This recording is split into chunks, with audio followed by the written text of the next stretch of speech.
Fasting, व्रत, उपवास एक ऐसी प्रैक्टिस है जिसकी कि हर धर्म में मान्यता है। लेकिन जहाँ हम इसे धार्मिक चीज़ों से जोड़ते हैं, उसकी कहीं ज़्यादा इसका पॉजिटिव इफ़ेक्ट हमारे शरीर पर पड़ता है। ऐसा कहा जाता है कि हमारी जो एनर्जी है, बॉडी की एनर्जी है, 60% एयर, वाटर, सनलाइट से मिलती है और 40% हमें फूड से ये एनर्जी मिलती है। तभी फास्टिंग को हम इतनी महत्ता देते हैं। तो आज के इस वीडियो में हम बात करेंगे फास्टिंग कैसे की जाए, फास्टिंग कैसे तोड़ी जाए, कितने तरीके के फास्टिंग होते हैं, इसके पीछे क्या लॉजिक है, एक्सेट्रा एक्सेट्रा। नमस्कार, मैं हूँ हीलर स्वाति कुमार और मेरे इस YouTube channel magical journey of healing में आप सभी का स्वागत है। जैसा कि आज का विषय है फास्टिंग, व्रत या उपवास रखना। ऐसा यौगिक साइंस में कहा गया है कि अगर हम 6 वीक्स तक 50% फूड खाते हैं, 50% खाना खाते हैं, तो हमारी आधे से ज़्यादा बीमारियां खत्म हो जाती हैं। तो खाने को रेगुलेट करने के लिए, स्टमक को रीसेट करने के लिए इस फास्टिंग का बहुत महत्व है। अब फास्टिंग करने से पहले सबसे पहले आप अपने बॉडी के बारे में सोचें कि हाँ, आपकी बॉडी क्या मांगती है। कई बार आप बिना जाने समझे बहुत लंबी फास्टिंग करते हैं, which is not advisable at all. जो शुगर के पेशेंट हैं, उनको हर थोड़ी देर में भूख लगती है, तो अपने बॉडी टाइप को समझें। अपने हेल्थ केयर जो आपके हैं बंदे, आपके डॉक्टर्स हैं या जिनसे आप सलाह लेते हैं, उनसे बात करें और फास्टिंग तभी शुरू करें।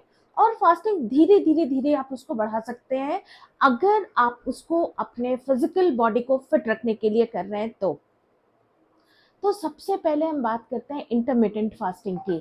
इंटरमिटेंट फास्टिंग यानी कि आप तब तक 16 घंटे तक आप कुछ नहीं खाते हैं और उसके बाद अब अपना कुछ खाते हैं और उसके बाद फिर 6 आवर्स के बाद और फिर 16 आवर्स का आप गैप देते हैं। ये ज़रूरी नहीं है कि आप एक बार में 16 घंटे तक पहुँचें। नॉर्मली रात को 7 बजे खाएंगे और सुबह 7 बजे तक 12 घंटे हो जाते हैं। धीरे धीरे आप इसको स्ट्रेच कीजिए इस टाइम को कि ठीक है, 12 घंटे नहीं, 13 घंटे, 14 घंटे, और ऐसे करके धीरे धीरे अपनी प्रैक्टिस को शुरू करेंगे। कुछ लोग फलाहार पे भी रहते हैं। फलाहार का मतलब होता है सिर्फ फ्रूट्स खाना, क्योंकि फ्रूट्स में भी वाटर कंटेंट बहुत होता है, जिससे कि आपको डाइजेशन आपका ठीक रहता है और आपकी बॉडी रिकवरी मोड पर जाती है। लेकिन मैं ऐसे वाले फास्ट रखने को आपको बिल्कुल एडवाइस नहीं करूंगी, जैसे नवरात्रे का फास्ट। नवरात्रे के फास्ट जब आप रखते हैं तो उसको पूरी शिद्दत से रखें। कई बार होता है नवरात्रे के बाद लोगों का वेट बढ़ जाता है, वो चिप्स हैं, कुट्टू के आटे की पकौड़ियाँ हैं, पूरियाँ हैं। तो फास्टिंग का मतलब ये नहीं है कि हमने खाने की चीज़ें बदल दी। फास्टिंग का मतलब है हमने अपने स्टमक को थोड़ा आराम दिया, उसको रीसेट किया। इसके फ़ायदे, फास्टिंग के फ़ायदे बहुत ज़्यादा हैं। जब आप 12-16, पहले मैं 12-16-14 घंटा के फास्टिंग के जो फ़ायदे हैं वो बताऊँगी, उसके बाद मैं आगे बढ़ाती जाऊँगी जिसमें ये सारे फ़ायदे ऐड ऑन होते जाएँगे। सबसे पहला तो है वेट लॉस, जो कि सबसे बड़ी समस्या है आज के टाइम में, कि हमने कैलोरी काउंट कम होता है, तो नेचुरली आपका वेट रिडक्शन होता है। फास्टिंग से हमारा जो इंसुलिन लेवल है वो भी थोड़ा बढ़ने लगता है, जिससे जो डायबिटिक पेशेंट हैं उनका शुगर लेवल कंट्रोल हो जाता है।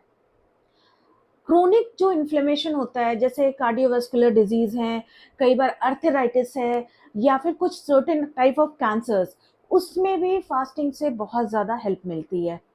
ये चीज़ें कंट्रोल में आती हैं। ये एनिमल्स पे रिसर्च किया गया अभी इन चीज़ों पर, कि अगर आप फास्ट रखते हैं तो आपकी उम्र लंबी होती है और साथ ही साथ ये हमारे लाइफस्टाइल को थोड़ा सिंपल कर ही देता है। सारे टाइम खाने से भी हमारा ध्यान डाइवर्ट होता ही होता है। ये कुछ चीज़ें हैं, जब हम इंटरमिटेंट फास्टिंग करते हैं तो उसका हमें फ़ायदा होता है। ब्रेन पर इसका बहुत असर होता है। हमारे यहाँ तो फास्टिंग करते ही हैं। ग्रीस में, पुराने एंशिएंट ग्रीस में भी ये कहा जाता था कि अगर आपने अपनी थिंकिंग को बिल्कुल पॉजिटिव रखना है, क्लियर थिंकिंग रखनी है, तो फास्ट रखना होगा। वर्ल्ड वॉर 2 के टाइम एक बुक लिखी गई थी, Unbroken by Laura Hillenbrand. इसमें उन्होंने जो जापानीज प्रिजनर्स थे, जापानीज जो भी कैदी थे, उन पर रिसर्च किया था। और स्पेशली 2 प्रिजनर्स के बारे में उन्होंने बताया है कि जब वो फास्ट रखे थे, नेचुरली वहाँ खाने पीने की बहुत कमी होती थी जेल में, तो उसमें उन्होंने बताया कि जब एक के तो मतलब 1 वीक में उसने उसकी मेमोरी पावर इतनी इम्प्रूव हो गई थी कि 1 वीक में उसने पूरी बुक याद कर ली थी। दूसरे ने एक दूसरा लैंग्वेज सीख लिया था 2 वीक्स में। तो ये सब जो साइड इफ़ेक्ट्स हैं, ये तो बहुत पॉज़िटिव वाले साइड इफ़ेक्ट्स हैं, जो हमें फास्टिंग के मिलते हैं। जब हम इसको 13-14 से इसको हम 17 आवर्स तक का फास्ट रखते हैं, तो एक प्रोसेस होता है केटोसिस, यानी हमारी बॉडी में जो हमारी बॉडी को जब शुगर नहीं मिलता है, तो जितना स्टोर्ड फैट है, वो फैट फिर आगे फर्दर छोटे-छोटे सेल्स में, छोटे-छोटे मॉलिक्यूल्स में वो टूटने लगता है, और फिर वो बर्न होकर वो हमारी बॉडी को एनर्जी देता है। तो स्टोर्ड फैट भी निकलता है केटोसिस प्रोसेस से। 24 घंटे के फास्ट के बहुत सारे फ़ायदे हैं, और ये थोड़ा मुश्किल भी है। जैसा मैंने पहले बताया, आप धीरे-धीरे अपना फास्टिंग प्रोसेस, अपना फास्टिंग का जो टाइम स्पैन है वो बढ़ाएँगे, एकदम से बिल्कुल भी नहीं बढ़ाएँगे। जब हम 24 आवर्स का फास्ट रखते हैं, तो वो उसका फ़ायदा कुछ और ही होता है। आप लोगों ने शायद स्टेम सेल्स के बारे में पढ़ा होगा, या नहीं तो आप गूगल पे देखिए, क्योंकि स्टेम सेल्स जिससे कि हमारी बॉडी का कुछ पार्ट्स रीजनरेट हो जाते हैं, स्पेशली लिवर है या फिर बोन मैरो ट्रांसप्लांटेशन है, तो उसमें ये स्टेम सेल्स जब रीजनरेट होते हैं, तो उससे काफ़ी मदद मिलती है। एक और भी प्रोसेस होता है, साइंटिफिक टर्म है ऑटोफजी, यानी जो हमारे डैमेज सेल्स हैं, हमारी बॉडी में जो डैमेज सेल्स हैं वो खत्म होते हैं और न्यू सेल्स बनने लगते हैं। ऐसे कहते हैं कि पुराने सेल्स को खाकर नए सेल्स बनते हैं। तो ये एक बहुत ही हेल्दी प्रोसेस है जो 24 आवर्स की फास्टिंग के बाद स्टार्ट होता है। अब मैं बात कर रही हूँ वाटर फास्टिंग की, जो कि अब बहुत एक्टर, एक्ट्रेसेस या बहुत नोन पर्सनैलिटीज़ इसको अपना रहे हैं। जिसमें होता यह है कि आप 3 दिन तक सिर्फ़ और सिर्फ़ पानी पीते हैं। ना उस पानी में आप नींबू डालते हैं, ना शहद डालते हैं, ओनली एंड ओनली वाटर। पहले दिन तो आप सर्वाइव करते थे, दूसरे दिन आपको डिज़ीनेस वगैरह फ़ील होता है, but third day you are all new. आपका स्टमक ऐसे हो जाता है जैसे एक न्यू बॉर्न बेबी का है, जो जिनको लैक्टोज इंटॉलरेंस है, वो सारी चीज़ें ख़त्म हो जाती हैं।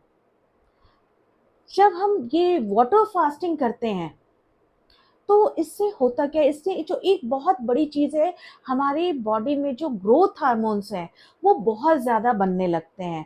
एक सर्टेन एज के बाद ये ग्रोथ हार्मोन्स धीरे-धीरे कम होने चल लगते हैं। अगर आप थोड़ा पता करेंगे तो जो हमारे एक्टर, एक्ट्रेसेस हैं, ये यंग दिखने के लिए ग्रोथ हार्मोन्स के इंजेक्शन लेते हैं। तो वो इंजेक्शंस वगैरह की ज़रूरत नहीं होती है। इससे और आपके चेहरे पर एक ग्लो होता है, आप लाइट फ़ील करते हैं और एनर्जेटिक फ़ील करते हैं।